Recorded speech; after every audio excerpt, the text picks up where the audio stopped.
looks like in public. My friend Melissa Martin lives her life according to a very simple rule, which is love one another.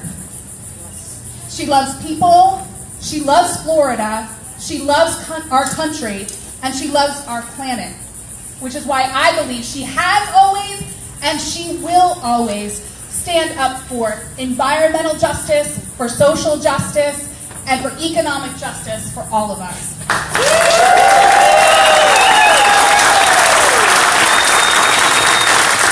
Over the past few years, I've seen Melissa build a coalition of people across the political spectrum to come together to protect the Indian River Lagoon. I've seen her fight fracking in Florida.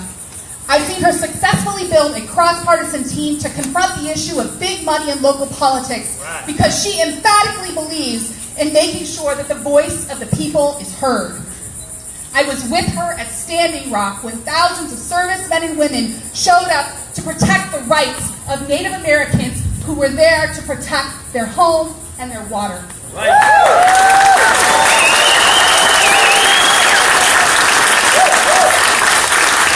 And before we ever met, she'd already shown how committed she was to the protection of justice and of our country when she served as a judge advocate in the Marine Corps. Wow.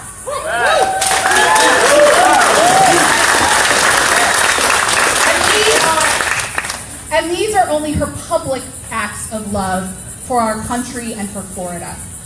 In moments of friendship, I've sat with her and prayed for peace on the beach. I've seen her make educational choices out of love for her children. And I've seen her really search her soul for guidance in making tough decisions, like the brave decision to step further into public life and run for office.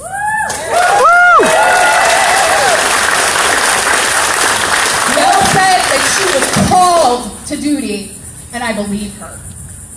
And Melissa, when Melissa is called to service, she answers, as she always has. I actually asked Melissa to run because to me, she is the kind of candidate that represents the end of politics as usual in Florida. She was reticent because she's wise enough to understand the challenges of our political system, but as she has so many times in her life, her sense of duty called her here to this place where she's committed to live her life in public for the foreseeable future and to serve all of us.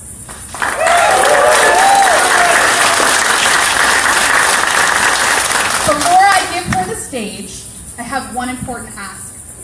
Melissa is the kind of candidate who will be unwilling to bend to the interests of bigots. And I believe that this is exactly the kind of candidate that all of us want. Is that true? Yes. For candidates like her to win against the deep pockets of special interests, we, the people, have to stand together, we have to open our hearts, and we have to open our wallets. I've heard it said that early money is like yeast. It encourages future contributions, and it makes a campaign like this possible. So there are folks standing. Raise your hand if you've got a form. If you could circulate around the area, if you're able to contribute $5, $10, $27, $1,000, give whatever you can today, and then I encourage you to make a monthly contribution so that every month from now until her election, you make a sustaining gift.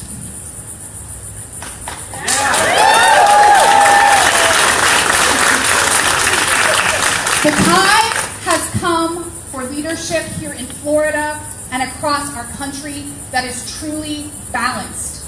Melissa is a Marine and a mom.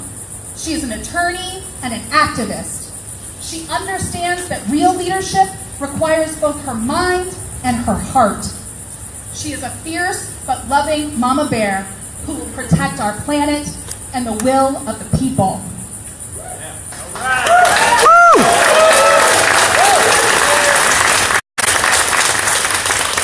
I believe that Mel loves this place we call home and the people who live here. And she calls all of us to love one another, to love Florida, to love our country, and to love our planet too. I think that's real leadership that Florida needs right now. And I am thrilled to announce that she's announcing her candidacy today to become Senator Melissa Martin of Florida's 14th.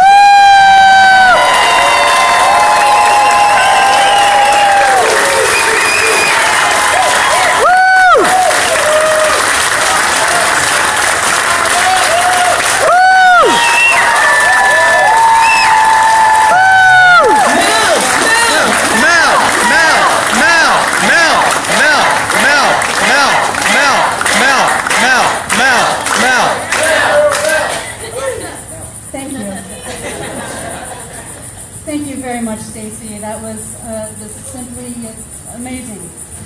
If you don't know Stacy Patel and her team of Justice Champions, they are the reason why Brevard's Democratic Party has been re-energized with a wave of hope for change in our community.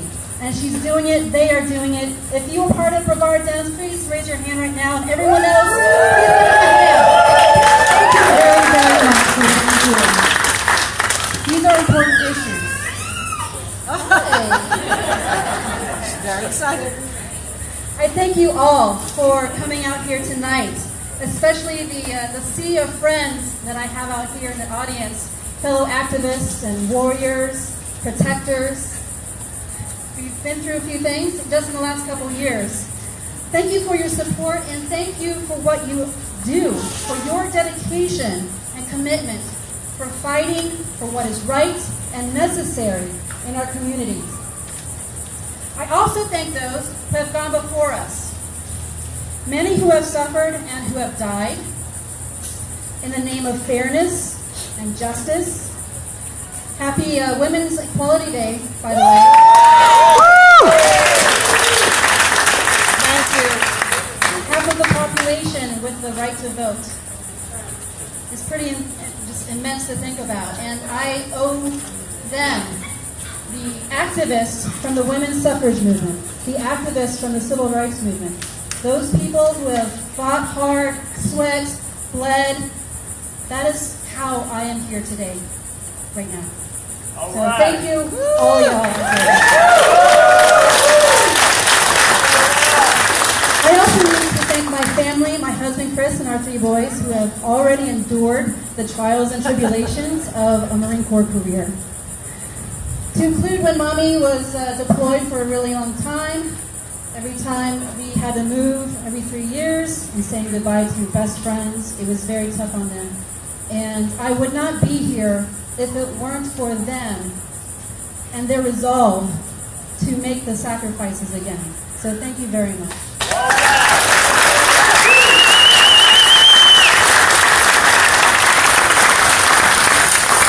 I'd also like to thank my relatives who have driven 1-2+ hours to get here today to support me. And if you want to know why and how I came to grow such a deep and abiding affection for natural Florida, it was being in it and around it just about every week of my childhood. And so that is directly due to them. So thank you very much for the foundations of who I am today.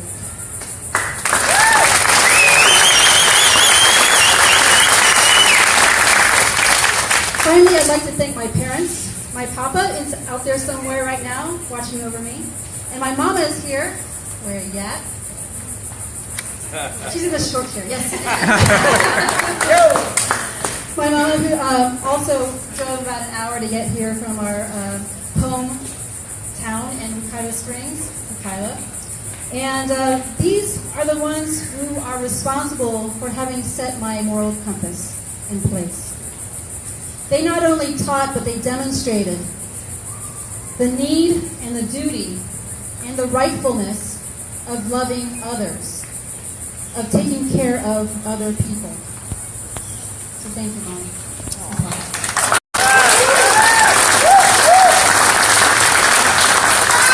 Papa, who was born and raised in a coal mining town in West Virginia, just outside Charleston, grew up seeing that lesson play out, probably on a daily basis. When folks are down on their luck, it's a community that comes together and takes care of each other. Hungry? Have some food.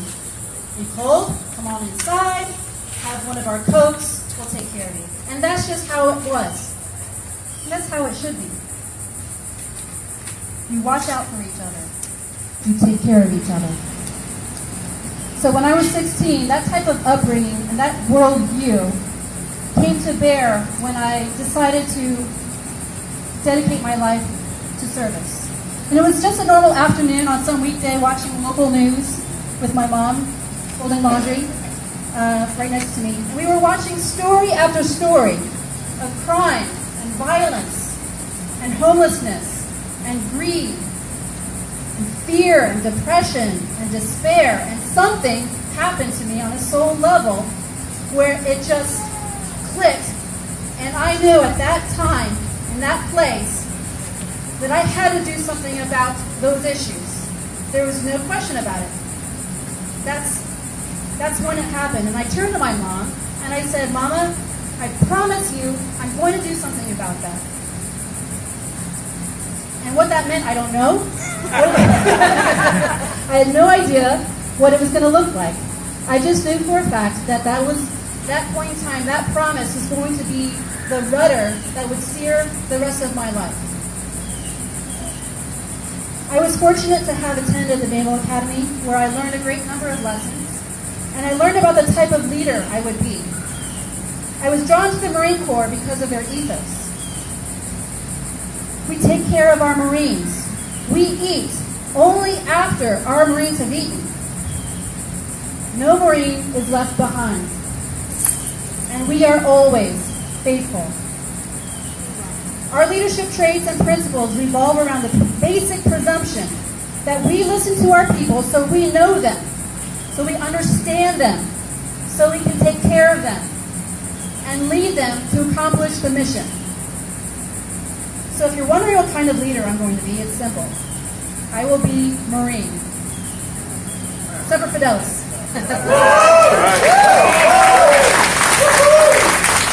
All right, so let's get down to business. My name is Melissa Martin, and I'm running for Florida Senate. The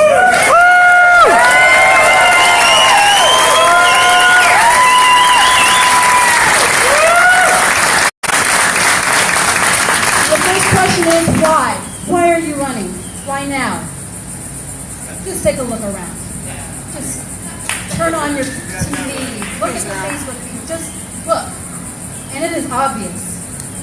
We are surrounded by terrible circumstances and daily horrors of what's happening to our world and to our kids, their health, their education, their futures. We still have people, to include working families, who can't afford to see a doctor, who need help, who would prefer to save up to buy groceries than risk increasing their health insurance premiums. That is wrong. People are dying. We also passed multiple, clear constitutional amendments, citizen mandates on the standards and priorities of the type of Florida we want,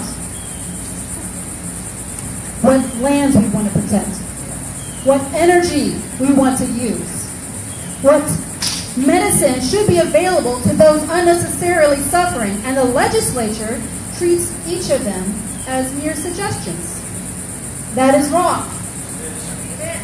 Our schools are crumbling. Our teachers are disrespected. Our kids are test fatigued. And the solution to this is to take money away from them and make new schools that folks can't afford to commute to, even if it was their choice. That too is wrong. We have open-faced and systemic racism, bigotry, hatred, fear.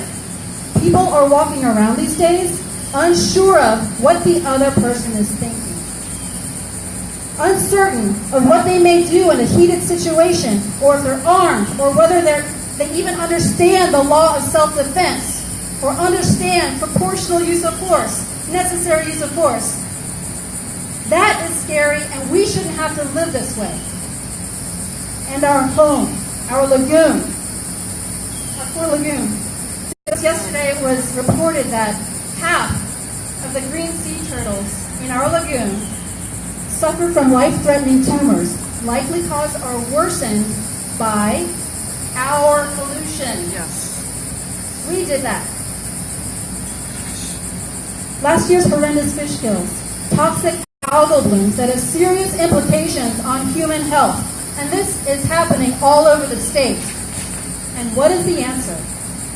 Let's create a water policy that trusts but does not verify who pollutes what and how we manage our water in quantity and quality.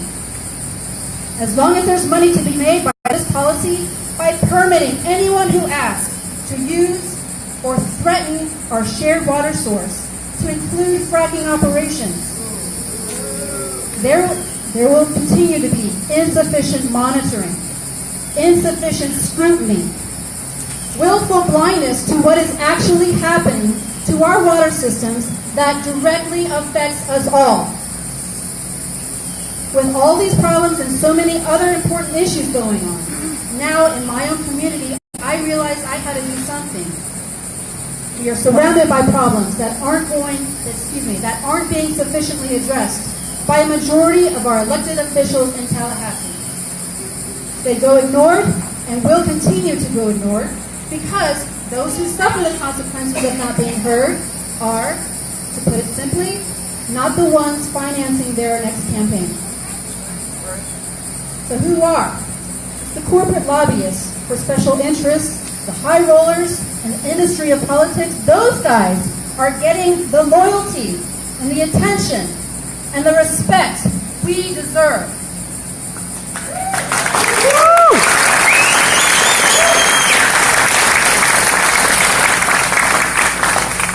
All we are asking for is balance. A system of liberty and justice for all. A fair economy where small businesses and startups aren't shouldering an unfair percentage of taxes that big businesses are able to avoid. Where the taxpayers aren't subsidizing their business model that allows substandard pay, presuming a welfare system will keep their employees alive. That is wrong too. We must shift the burden back to where it belongs, and we must restore balance. That's right. My top issues are good government, a healthy environment, green communities. These issues, thank you.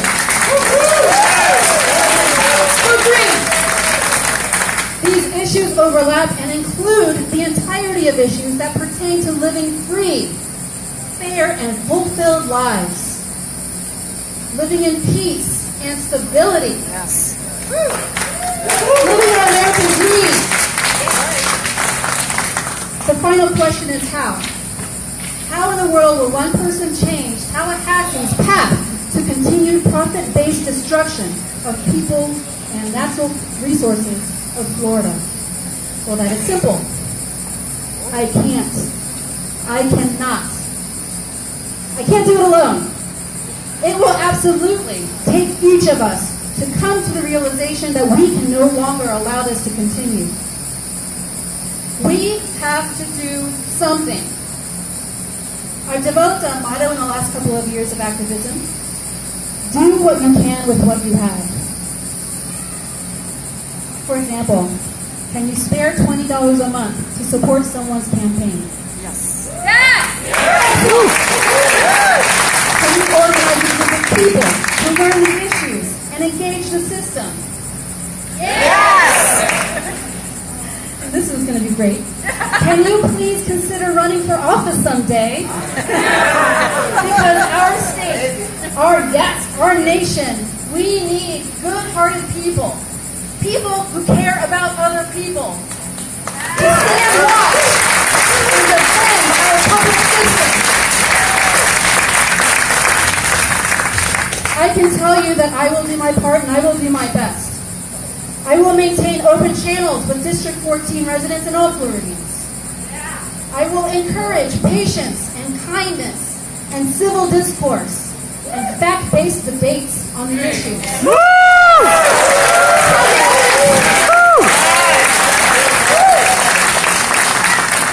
Yes, I will listen to issue experts who have the public interest at heart. And only reliable, good evidence will affect my position on issues, not money.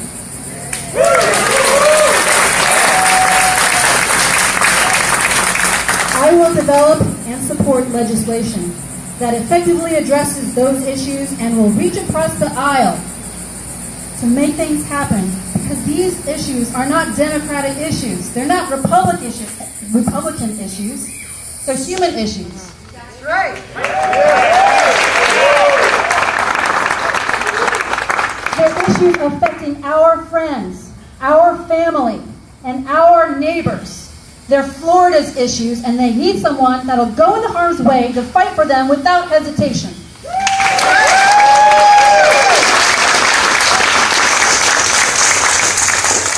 I know some people like politics. They love the drama, the mudslinging, whatever. Well, I can tell you right now, I hate it. That's not me, and that's not how this campaign is going to roll out. I will have a winning team, however, and we will be smart, and we will be civil, and we will be aware, and we will respond to things that deserve attention.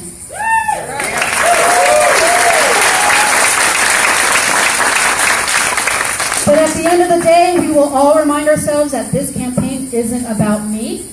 It isn't about them. It's not even about winning. It's about growing and energizing a movement of regular folks, of people like you and me, using this campaign as a vehicle through which our voices will unite to make miracles happen.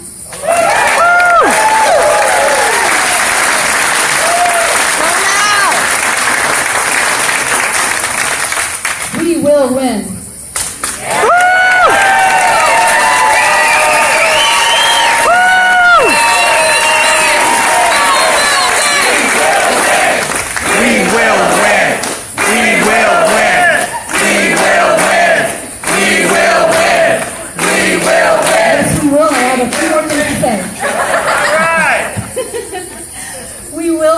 Not because we spent thousands of dollars on a political consultant to tell us what clothes to wear or what words to say to whomever.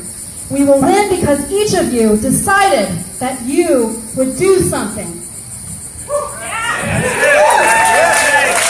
That you will help us canvass neighborhoods and community events, letting people know the kind of person I am and what this campaign stands for. That's right.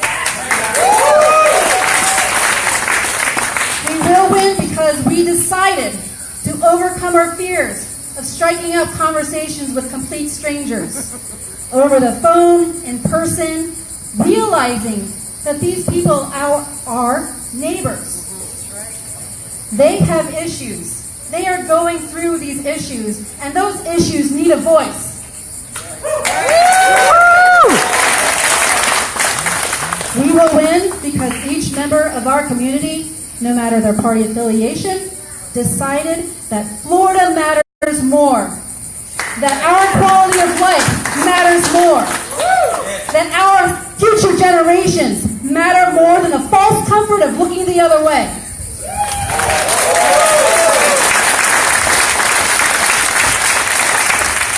We will win because of a collective promise that we each do what we can with what we have. To hell with watching from the sidelines. Yes. For scrolling. For waiting for something amazing to happen. Well, let's do something together. Let us be amazing.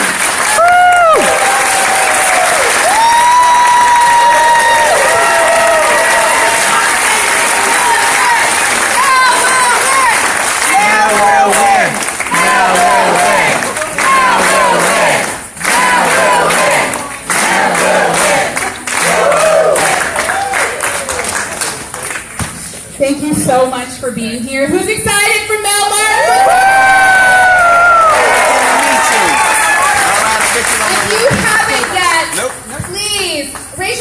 you have a donation form.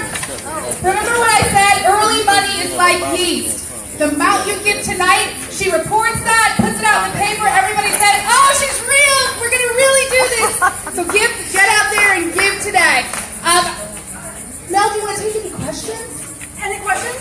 Are there any questions? Well, she'll be here for a little while. Thank you so much for being here. Mel! Mel! Mel! Mel! Mel!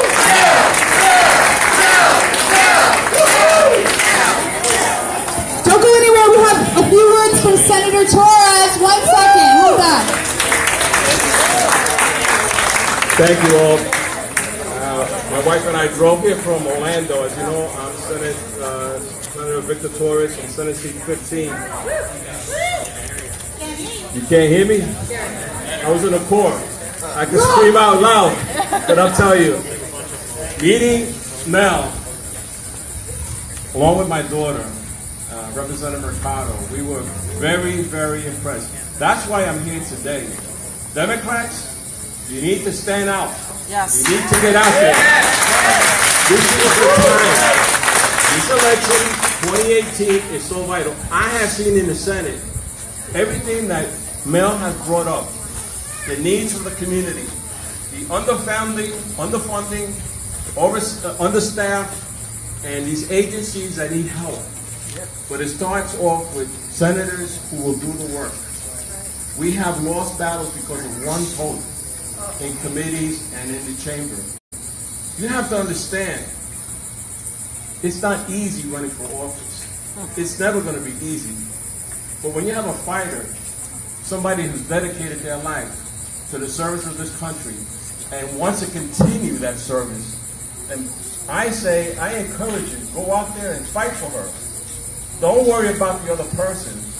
You don't worry about that. You want her to win. Yes. I want her to win. And I'm going to do everything in my mind.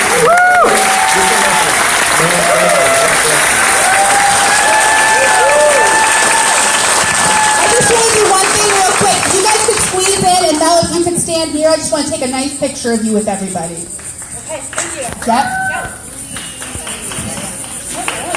I said what I said. Any questions? So it's photo time.